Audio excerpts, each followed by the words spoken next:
So we were just talking before we came on the air. I mean, you've literally been, I don't even know how many promotions you've been in, man. I mean, how many is it? Do you actually know? Oh God, I wish I'd say that I kept count. There was a period in my time, when I first started, I used to have like a document. I used to keep all the matches together and how many matches I'd had, which promotions, which places. Because I'm aware of cage match, Mm-hmm. but I mean, there's 50% of my career missing there. So I mean, I've definitely had over 1,500 matches, and I think it's 12 or 13 countries I've wrestled in so far, maybe more. So it's, yeah, and God, I mean, I've so many promotions that have come and gone. It's hard to, it would be, like I say, I think I stopped updating that document about 5 or 6 years ago. So I've just sort of lost a massive chunk. It's a shame I didn't keep up with that because I'm a big fan of looking back at, especially now, like you say, I've been doing it a while. It's nice to look back because you do start to forget matches you've had and places you've been and stuff. It sounds cliche, but it really does start to happen. Yeah, absolutely. Of course, we're going to go in for obviously a lot of your career and stuff like that. As I said before, obviously, if this is live, fans want us to get questions in, send them in. We'll put them to obviously to Connors and stuff like that. Enough rambling on. Let's get into the intro.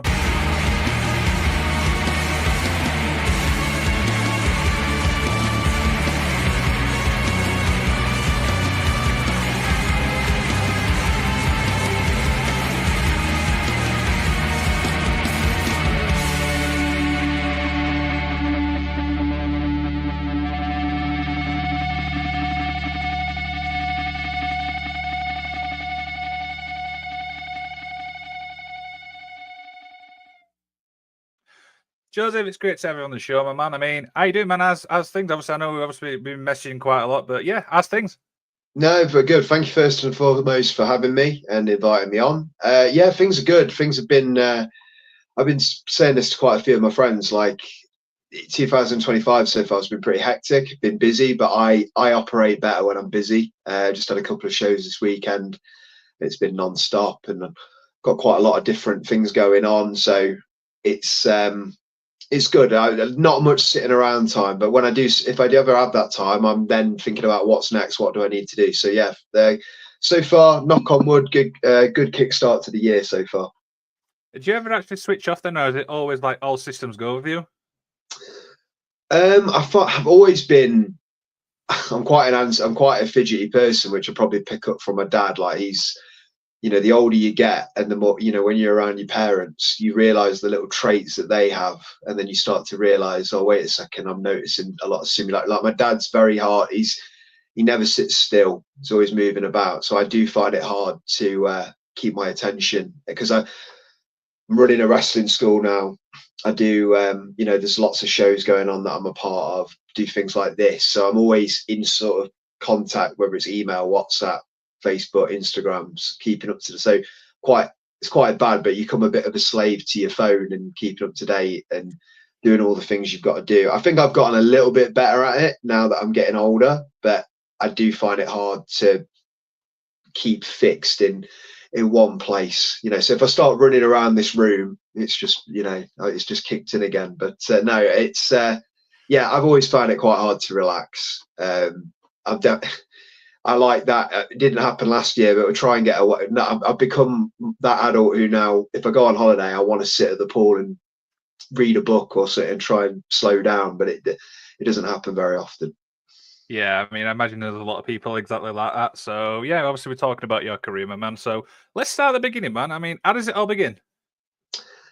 So how does it all begin? I mean, obviously, I had a little bit of exposure to wrestling when I was younger. I've got a brother who's 8 years older than me, so I remember him having, believe it or not, VHS tapes. Hopefully, some of your audience remembers those, and knowing the guys like Hogan and Ultimate Warrior and all those kind of people.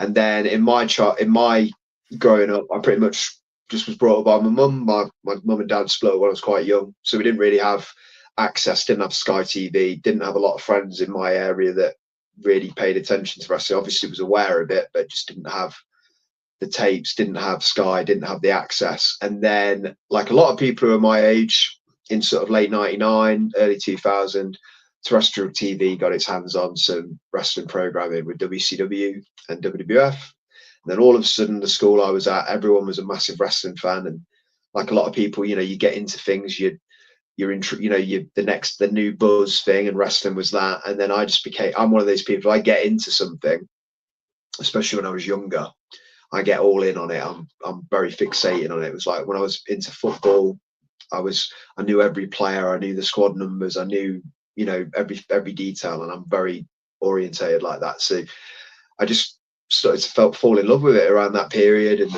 I remember seeing a picture of Kane and Mankind and being absolutely like, think they were the coolest things I'd seen, and then sort of took it from there, and then started to watch it, started to play the games, started to do all the bits and bobs that come with it. And then never in a million years would I think that I'd be speaking to someone, or 20 years later, close to, and talking about the fact that I've made a career out of it in some way, some fashion. Because, you know, I grew up in a tiny little village in the East Midlands, you're certainly not going to become a pro wrestler. Like, how does that even happen? And I just literally, about in 2006, I just passed my driving test, taking the car out as you do, looking for things to do. One of my other friends who was into wrestling said, there's a local show in the Leicestershire area, should we go and watch it? I was like, yeah, great, we'll take the car out and go and watch it. Went to see it, and then was like, I saw some people on the card, and I thought, well, if they're giving it a go, I'd love to at least try. Next week, turned up to a training school, and then 19 years later, close to, here we are. Yeah, absolutely. I mean, I'm looking obviously at cage match and stuff like that now. Who obviously train, if you don't mind me asking? So I started off with Styx, who still trains people to this day. And yeah, he opened the door for me and was my trainer. And then, you know, as I got sort of years in and started to get more experience in them about, I've definitely give a lot of credit to Spud. Some people might know him as Drake Maverick. If you've been a longer wrestling fan, you'll know him as Rockstar Spud. And Spud, when he was wrestling at TNA, he came back to England in between, and he was doing some seminars and some classes. And I'd say he then helped evolve me in terms of getting to the next level. I think I was at an all right level, but I think probably thought I was better than I actually was, and then started to focus in on myself and take his teachings, and then start going to other seminars and learn from other people and stuff. So yeah, I credit him a lot. But Styx is definitely the guy who trained me, taught me, got me into the industry, and I owe a lot to. Yeah, absolutely. So Simon Gibbs obviously sent a question in, and it says, what's your favourite match to be in? I assume Simon means in terms of stipulations and things like that. I presume so, yes. Right, I'm going to be really boring for you, Simon. To be honest, I love, at this stage of my career, is that I love being, if you put me against someone I can get in the ring and actually wrestle with, I love just being in there and being able to tell a story in that way. Because obviously now, don't get me wrong, there's so many gimmick matches, so many things that I love. The fact that wrestling is so multi-dimensional, there is all these different types of match types. But for me now, I love just getting in and wrestling, and because I think in this country people offer a lot of different things, and I really like just getting on the mat and telling a story, because I think it's an even more challenging thing where, without the bells and the whistles, if you can get people invested in what you're doing by just utilizing a bog standard match, that really excites me.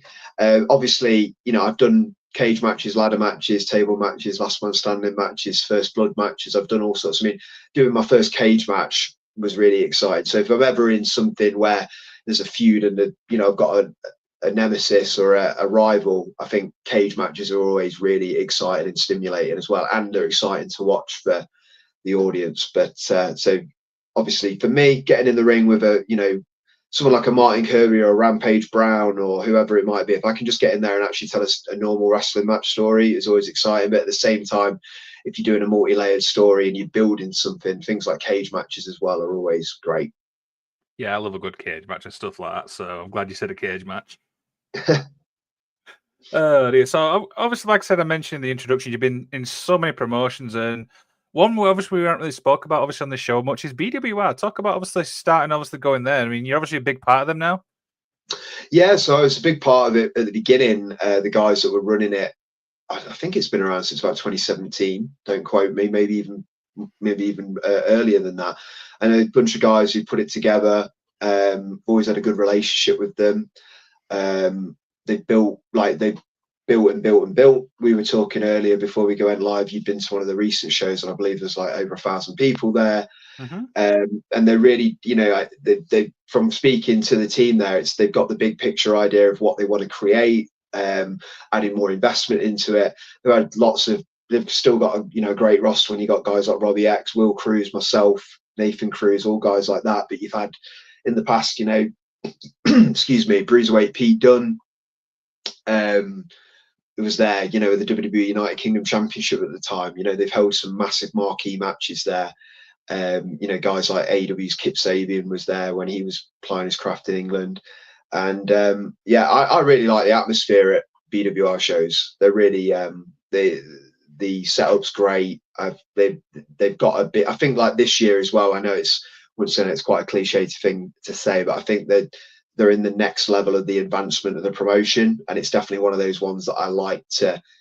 If they give me the dates for them, they're ones that I enjoy creatively and enjoy professionally. So they're definitely ones that I'd recommend seeing. And they've got a real loyal fan support, real loyal following, and they seem to really ingratiate themselves in the stories. Like me and Nathan Cruz had quite a big angle last year, big story, and people seem to follow it and, you know, be intrigued by it and want to see us clash. And that seems to be the same for a lot of the feuds that go on there.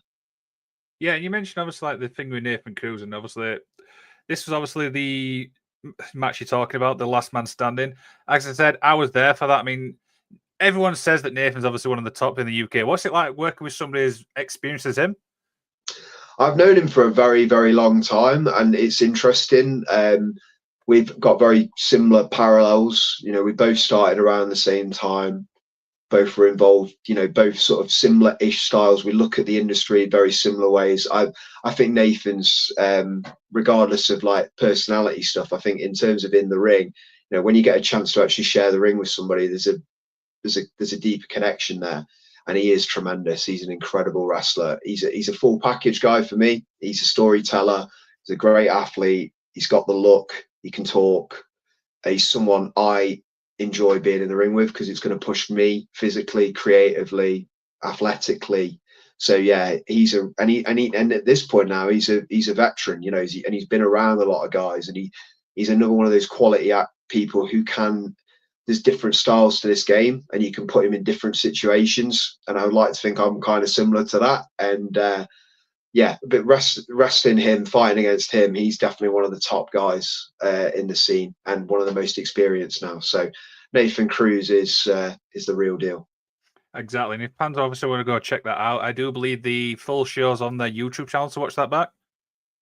Yeah, and they've got their on-demand service as well. Yeah, we've had a lot of compliments about that match, from what I understand, and that's always nice because when you're in a match, and it's always a bit different, but you know, it's always rewarding hearing from your peers and the people who pay the money to go and see it. And I think we into that match, and then even the matches that led up to that, is something that I'm always be more than happy to say to people, give a watch. Yeah, I absolutely recommend, like I said, the last one to absolutely anybody. Incredible show and stuff like that. So, I mean, you've been obviously everywhere else. I mean, NGW, talk about that. NGW, they're fantastic. Yeah, once again, production value, storytelling. Like, they were a place for me that I used to do a character called the Righteous character, and they gave me sort of like a bit of like the ball and to run with it, and gave me storyline and gave me a TV arc. And they run shows, or did run shows, I think they still are, at the Hull City Hall. It's a beautiful venue, loads of people in there. And just like, even if you go back, I'm assuming a lot of their stuff's still available on YouTube, but their production value, it's up there. It's really good. NGW, although it's in terms of like the market it promotes to, it's always had big crowds, always had a really strong following, but it's not one that I always hear get mentioned with some of the other promotions. But NGW, phenomenal. They've, once again, naming some of the same names I've already mentioned, but when you got like Rampage Brown, Robbie X, Nathan Cruz, you got guys like Doris, Leon Slater, all those kind of guys who perform there. And in the past, Adam Maxted, all those kind of guys, really worth the investment in checking them out. Like, really, really good stuff. And once again, and it isn't me just repeating the same thing, atmosphere. I came back a couple of years ago when they did their first sort of return show, if you like, and like the place hadn't lost a beat. And you look around the quality of the roster, the quality of the tech. Another one that's I'd definitely recommend to people. Like if I was saying speak to someone who didn't really know anything about British wrestling, I'd be like, this is worth having a look at, because straight away it screams professional. It's, you know, it's close to like what you'd watch on your television products.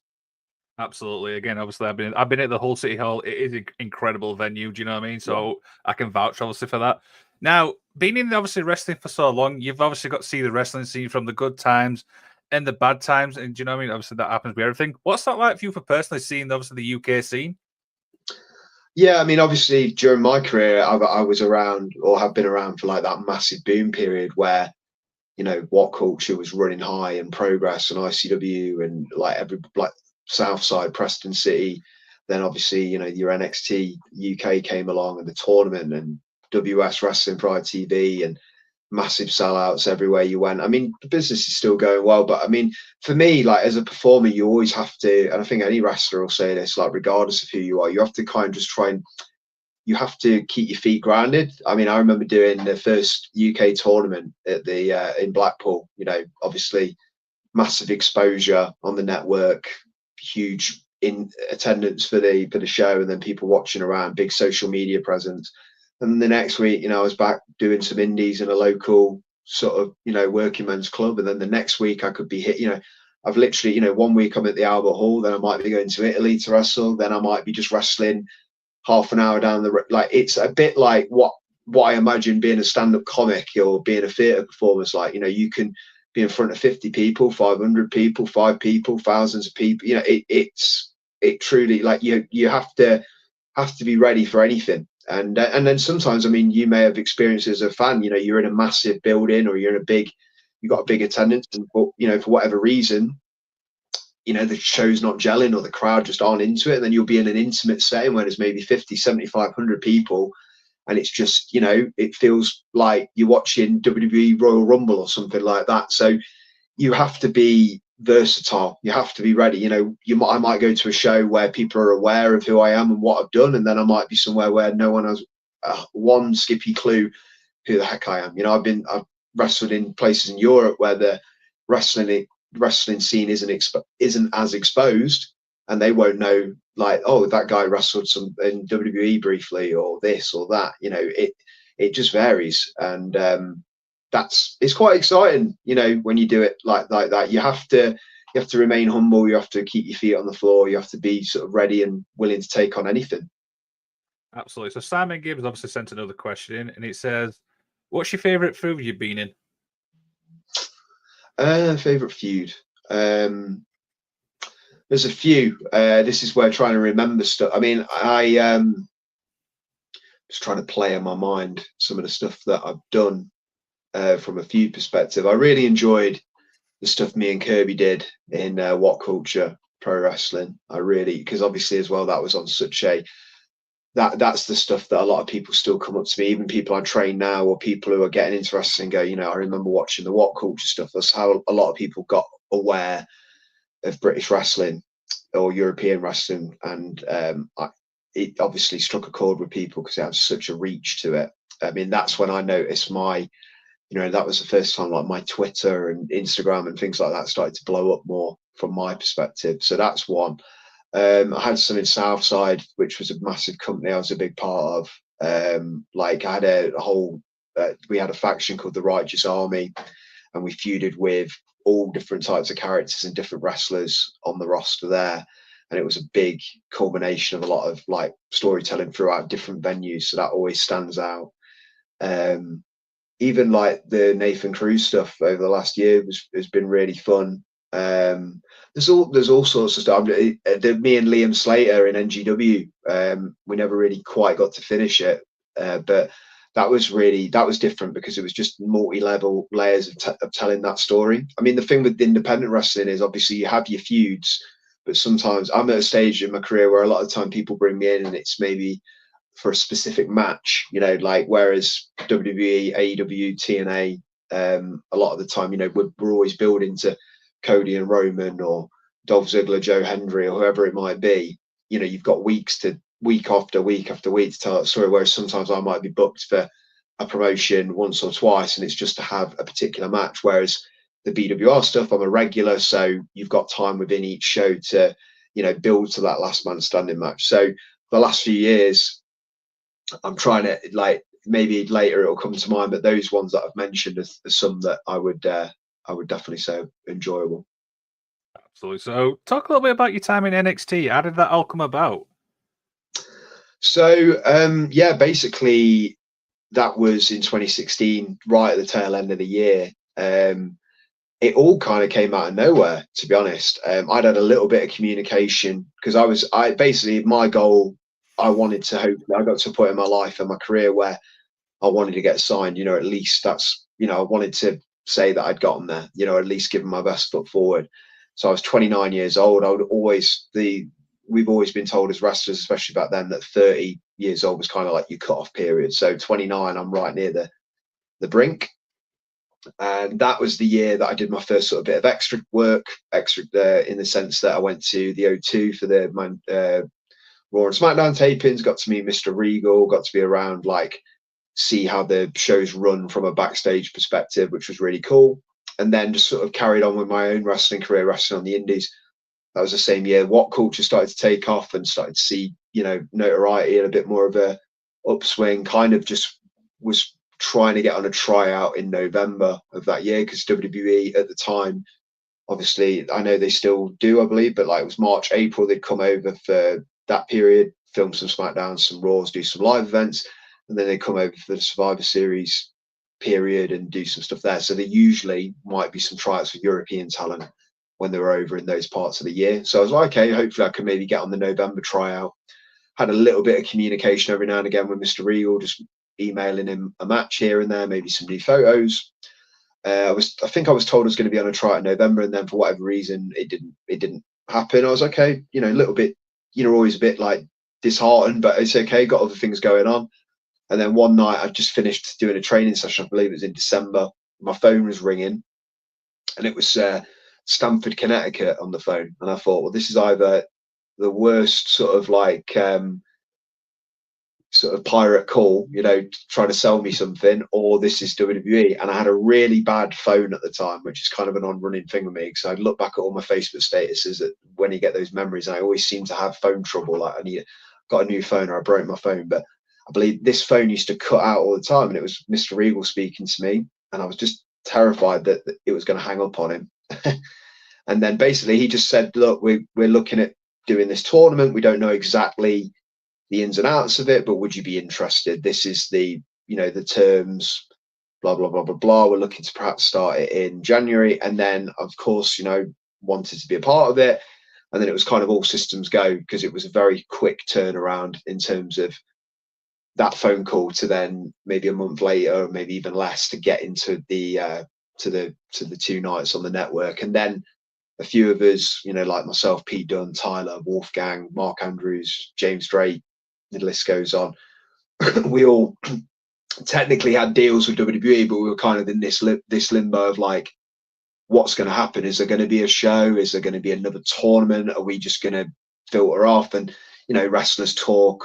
You'd 1 minute you'd hear a bit of news and you'd have a bit of like, oh, maybe then the next person would tell you, and you'd be thinking, oh no, what's going on? So it was weird for me because I'm doing like, I had the opportunity to go to like America to do WrestleMania Access. I got to do the house shows for WWE. Like I did like an 8-tour run with WWE on the bus with, you know, SmackDown and Raw talent, and you feel like, yes, I'm making it. Here we are, but you also like, it's weird because I'm still doing indies in England and Europe and stuff. So it's like you got a foot in the door, but it's not. You don't feel like you're fully in there. And then eventually, out of that became, we're going to do this NXT UK brand. So that was the culmination of that. And I mean, for me, that was a bit of an up and down roll. I suffered a few injuries and things like that. And then COVID, like so many businesses and like so many industries around the world, you know, COVID had I think clearly had a massive effect on where the brand was going and things like that. But, you know, it's cool for me, you know, you're asking to speak to me today, and it's cool for me to be able to say, like, you know, I was in WWE, I've done this, and, you know, I've for example, the Nottingham Ice Arena, I used to work there as a security guy, and then years later, there I am wrestling on the card, you know, and things like that. And I think I was the first, me and Amir Jordan were the first two people to have a match at the Albert Hall for WWE, and however many years, you know, opening that up and things like that. And had a couple of matches there that I'm proud of, and got to work with some of my idols, and you know, get some validation from people like, you know, when William Regal comes up to you and shakes your hand and says good job, or gives you a word of encouragement, or passes on advice, he might not realize, but that, you know, that's worth its weight in gold to someone like myself, you know, like whether he's thought about me since or not, you know, like he's an amazing guy, and I've got nothing but respect, but like he probably doesn't realize like how much many of us respect him, you know, and people like Shawn Michaels and Johnny Moss and James Mason and all these guys, who Robbie Brookside as well, unfair not to mention, you know, all these people who sort of would help you or give you a bit of support or pat on the back, you know, you know, it's cool. It's nice to be able to say that, you know, I'm proud of that. You know, of course I would have liked to have done even more. But I think that's you know, I was talking to a younger wrestler this weekend, and someone who's doing really well at the minute and done some cool stuff, and they're a little bit of limbo of like where things are going. And you always, I think what makes you hungry, if you know, if you're in any industry that you want to climb, you always want to be climbing that next step. You know, I've done things that I never would have dreamt were possible, but then you always become greedy. You know, you want the next thing now. Okay, I've done that. Now what's next? Like, how do I do it? And I think my biggest mistake, and maybe it wasn't a mistake, but it feels like, is not allowing myself to go, well done, Joe, you've done that, enjoy that. Where it's like, okay, how did I look? How was that match? Well, I think I put too much pressure on it. And it's good to have pressure. It's good to, you know, be a perfectionist in some realms and some areas, but it's also okay to sometimes go, nothing's going to be perfect. Learn from things, but don't overanalyze it. Don't beat yourself to death with it. Don't watch footage over and over again. And, you know, because it can go the opposite way. So I try and teach people now, look, you know, the whole point of learning, the whole point of doing this stuff is, you know, nothing's ever going to be perfect. The best before, I'm sure, you know, when Undertaker has a match, or John Cena or Randy Orton, they're looking at things they could have done, but you've got to have that moment where you go, that was cool, I enjoyed that, that was really good fun. Like this, you know, because if you're not having fun, then what's the point? So if you're doing a podcast or you're doing your interviews, if you're not enjoying it, why would you want to get up and even bother doing it? So it's always worth remembering, whatever you do, try and look for the positives as well. Absolutely, absolutely. You mentioned obviously learning, and that kind of falls on for my next question, which is, you've been in wrestling, like I said, for so long. What's the biggest thing you've learned? It could be in the ring, could be outside the ring. I think, you know, in terms of outside the ring, I've learned, like, I think, like, kind of following on from what we were just saying there, is that personal progression. You know, I look back, always been a pretty confident person, even when I was younger, in terms of talking to people, in terms of interaction. But, you know, now, say, you know, if I'd have said that I'd be able to go out there and, you know, wear basically my underpants and perform in front of thousands of people, I don't think I would have ever assumed that when I was 14 years, 15 years old and stuff like that. And, you know, to be able to say, like, when you know, gave me a nice introduction, you say the things I've done, it's nice to be able to look back and see what you have achieved and what you have done and what I am. I think from, you know, an in-ring perspective, now like, over the last couple of years, I've always been, you have to believe in your ability, you have to believe in your skills, but you have to be ready to evolve and get better. But I still am at that stage. You're always learning, you're always trying to get better, but I'm a lot more, I have that full confidence in my abilities and what I can do. And what I think as well, what I've realized is, like, you can't, like, following on what we said, you can't make things perfect. It's not really possible. You know, maybe it is for some people, you know, but it isn't for me. You know, I'm an athlete, I'm capable, I'm fluid, but I'm never going to be Tyler Bate, I'm never going to be Will Ospreay. But that's fine. I'm going to be me, and I'm going to be the best version of me that I can be, inside and outside of the ring. And I think that's important, because the minute you start comparing yourself to person A, person B, person C, that's time taken away that you could be working on yourself. So I think that's one of the big lessons I've learned. And by learning that lesson, I can then pass that information down. So that's one of the things I've tried to, I'm still working at it every day, Liam, but I'm trying to be a little bit easier on myself on things, you know, on a lot of aspects of my life. And it's a constant learning curve, but that's something that's the big thing for me, I would say. And I think that's a big thing what you said there. I mean, it's regardless of what you're doing, whether it's wrestling, whether it's podcasting, whether it's working, you're always learning. I feel like that is that kind of like an inspirational message type thing. Oh, it has to, it has to be, because once something becomes, once something just becomes work, once something becomes to stagnate, especially if it's a hobby or a passion or a skill or something that you're trying to learn, you're going to start, you might start resenting it. You're going to start getting bored of it, all that kind of stuff. And I'd be lying if I didn't say there's been times in my own career where I haven't gotten, frustrated or upset or whatever. Of course I have, but you've got to then go, okay, right, let's get it together. Let's remember remember where we are. Where am I mentally? What do I want to accomplish? Why am I doing this? And that's the important thing. And that's what makes you keep going. Absolutely. So Simon Gibbs obviously sent another question in. He says, "Are there any promotions in the UK you haven't wrestled in but would like to?" Let's see. I mean, there's definitely promotions I've not wrestled. I think OTT actually. That's one straight that comes to mind. Just because I really respect what they've accomplished. Like their atmosphere looks amazing. They put on really good shows. I know a lot of people who go to their like shows and training experiences, and they've got nothing but good things to say about the professionalism of the product. And you can see that it's really like good value for money for the fans, and they've built a really good, strong following there. So that's one I've never wrestled in. That if they called me tomorrow or messaged me or we had some form of communication, I'd definitely be interested, because they also have, it's not just guy versus guy or girl versus girl or whatever. They have like purpose towards the matches and build people up and stuff like that. So yeah, I think that's one that comes straight to mind. Absolutely. So obviously, being as busy as you are, do you get the chance to watch wrestling from like a fan's point of view? So I used to watch it all the time. Like I go through periods with watching it where because I obviously see a lot of wrestling anyway, because I'm training, I'm running shows, and I'm also at shows, so I try and watch matches.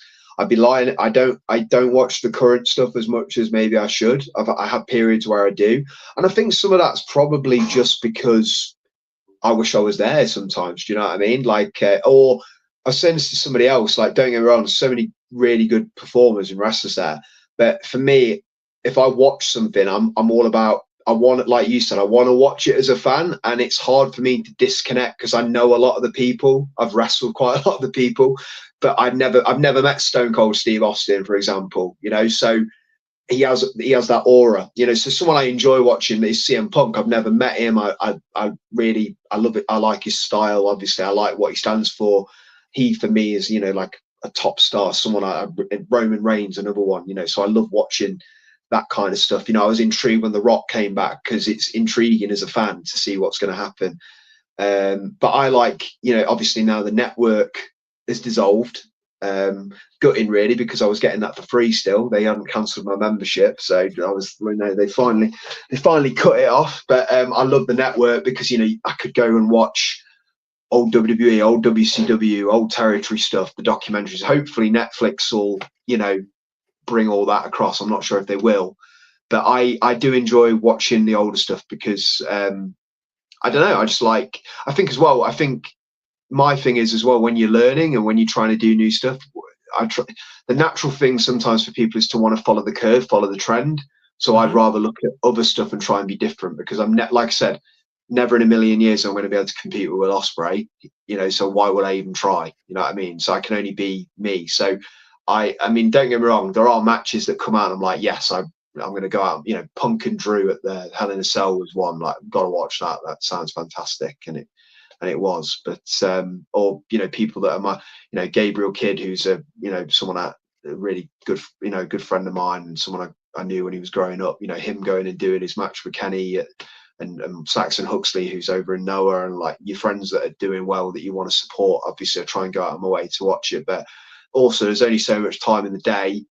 I've got a wife, so I don't always get my chance to like have control of the remote. So for example, I just binged The Traitors, because that was the program I was watching. So I wasn't going to be able to watch any old SmackDowns or anything like that. It's you only get so much time. So yes, I do watch stuff, but for me, I always enjoy. I think it's just maybe it's just getting older. I enjoy watching people in the audience who haven't, you know, got their mobile phone in their hands. You know, I like seeing that reaction and stuff. But yeah, that's a long-winded answer, but I try to. I'm sure I'll check out the Rumble when that's on this weekend and stuff, but I can't. It's time-wise, just being able to sort of dedicate. I mean, what's Raw was 3 hours, SmackDown's going to be 3 hours. It's a lot of time. And I think as well, I was so involved, and I have been my whole adult life's been wrestling, and it's nice sometimes to disconnect and think about something else at times. Absolutely. So one thing we've not spoke about, obviously, is the training school. Now it's called Elevation, if I remember rightly. So talk a little bit about that. Yeah. So I used to run a weekly class, didn't really highly advertise it, and now over the last year, since April, we've got a facility in Loughborough in the East Midlands, which is sort of just between Leicester and Nottingham. And we run at the moment 4 nights a week, a total of 8 classes. We started running shows, bigger shows for us, and it's something that's my real passion project. Get a lot of guys and girls and different people coming through there, and yeah, that's the thing. I mean, we just did a show yesterday. I was out the door at 10 in the morning, putting the ring in the van with the guys and the girls, setting up the show, wrestled on the show, taking it down, you know, got home about 9 o'clock at night, pretty, you know, after wrestling on Saturday and Friday as well. But I love, you know, every time I come back, I'm so super privileged and proud to be a part of that team. We've got such an amazing atmosphere there. And, you know, it's about learning the job and treating it with respect, but also anyone's welcome, trying to build an encouraging, safe atmosphere. We've got myself, we've got Lee Hunter, we've got Jack Selstrom as trainers. I mean, for example, we had Martin Kirby down yesterday wrestling, and he wrestled one of our trainees who started last January, only gravitated to a ring, started working in a ring in April. And I was so, you know, I was privileged, I was proud to see him get in there and do a hell of a job with a guy who's one of the best in the country, well, one of the best on the scene, in my opinion. And that's the bit where you step back and go, this is why I love this. This is what it's all about. Seeing this young man who is a lovely lad, but he's quite shy, he's quite quiet, and there he is in the ring, you know, with a guy that is incredible, and he's matching him, and he's working hard. So I love it. It's I'm really passionate about it, and it's something I want to grow, and I really believe in it. Yeah, and if I remember rightly, the next show's 1st of February, this Saturday, if I remember rightly. Yeah, we've got a show on 1st of February. We've got a show on the 15th as well. We started running at a venue called Brockington College. We've got 4 events there this year. We've got Trent Seven coming down. We've got Simon Miller on the card. We've got Luna Blue. We've got the Hunter brothers. We've got Rory Davis. We've got Ricky Regan. We've got Textbook Dave Breaks. We've got a mixture of like sort of homegrown guys, and then you can see when you invest in and bringing in guys like Trent Seven, who are world class talents. We've had people like Shah Samuels, Ashton Smith, Sam Gradwell. The list literally goes, Millie McKenzie, all these people. So we're trying to give students and wrestlers the opportunity not just to be wrestling themselves all the time. It's a case of you get the opportunity to wrestle talent that have been places, have gone places, are going places, mix, learn, and I think we're putting on a really good product for the fans as well. Like we the show we did yesterday was a sellout. I put a video up that I shared on my Instagram. You see the current champion Rory Davis, all the kids around the ring, like loving him, loving life. And I think as well, like we're good for families, but also we have some really good quality wrestling in there as well. We cater into a really good audience, and I think, you know, if we have a conversation again in the future, I'll be excited to see where the next step's taken us. But yeah, we've got a lot of shows planned this year, and we've got a lot of big plans, and I'm hoping, like I say, we can really put Elevation on the map. Absolutely. And if people obviously watching wants to check out Elevation, I put a link to their website in the description of this video, so you can go check it out. Like I said, support the shows and stuff like that. Because I've always said, you know what I mean, support British wrestling in a way. That's how I always say things.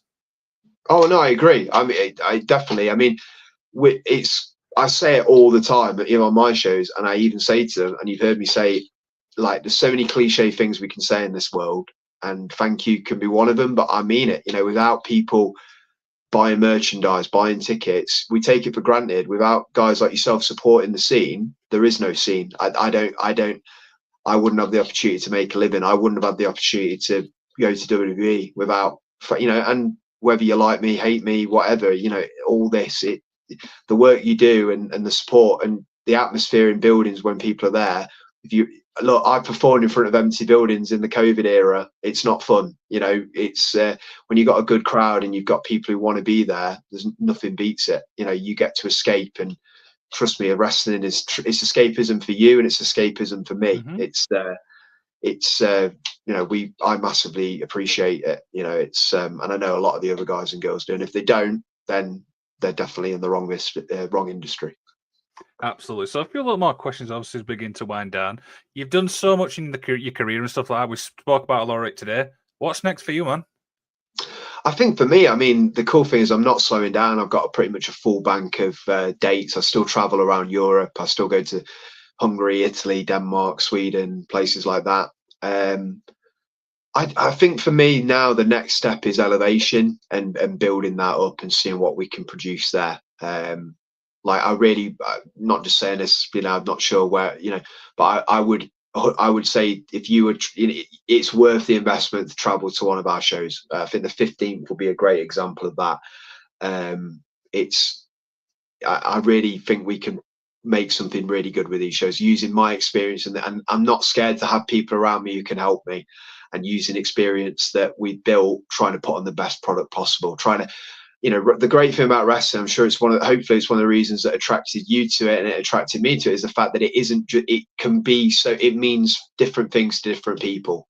And you can have, you know, with boxing and UFC, which, you know, are great or what have you, but it's always the same weight class meeting each other, where you can have the cruiserweight against the massive, you know, the massive villain. You can have the two technical guys meeting each other. You can have a technical against a brawler. You can have a tag. You know, a six-man. You know, it's this usually, once you get down to the nuts and bolts, if it's done well, there'll be something good for everybody, and that's what we're trying to promote of our place. It's not just one audience that we're trying to, you know, segregate. We're trying to say, look, this could be for everybody. So that's my big thing. You know, who knows what will happen in regards to my career. I'm really not sure. I'm just taking it one step at a time. Like I said to you earlier, you know, when I was 29 years old and before that, I wanted to get signed. I've managed to do that. Now I'm just, if something great comes along, who knows? But I feel like I'm building something great with my team anyway. So I'm just ready for the ride. I'm not going to put too much pressure on anything. I'm just going to hope. The biggest thing for me is to stay healthy, stay injury free. Going to knock on wood, and you know, also make time for the people that I love and care about as well. You know, because I've at times negated to do that, and I want to enjoy my life outside of wrestling the best I can as well. So if I can do all that, I'll be a very happy customer.